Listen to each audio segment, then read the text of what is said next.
সকলকে জানাই শুভ দীপাবলির প্রীতি ও শুভেচ্ছা ও অনেক অনেক ভালোবাসা। আমার তরফ থেকে তোমাদের জন্য নাড়ু, আর তোমাদের তরফ থেকে আমার জন্য মিষ্টি, সেই হিসাবে আমি খাচ্ছি। আর যারা যারা খেতে চাও অবশ্যই আমার বাড়িতে চলে এসো।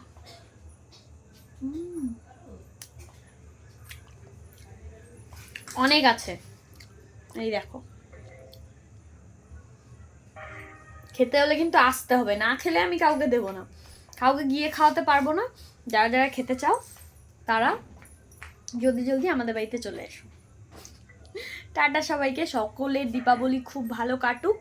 আর গাড়ি সাবধানে চালাও, বাজি সাবধানে ফাটাও, কারেন্টের তার সব কিছু দেখে। আমরাও টুকটাক বাজি ফাটাচ্ছি, যেটাতে কিনা ক্ষতি কম সেই টাইপের বাজি আমরা ফাটাই। ওই ধুমধাম বাজি ওটা একটু ভয়ই লাগে, তো সেই জন্য ওই বাজি সেভাবে ফাটানো হচ্ছে না। বাচ্চা কাচ্চাদের জন্য টুকটাক যতটুকু না করলে নয় ততটুকু। তো সকলে ভালো থেকো, সাবধানে চলাফেরা করো। আর সকলকে আরেকবার মায়ের আগমন উপলক্ষে অনেক অনেক দীপাবলির শুভেচ্ছা।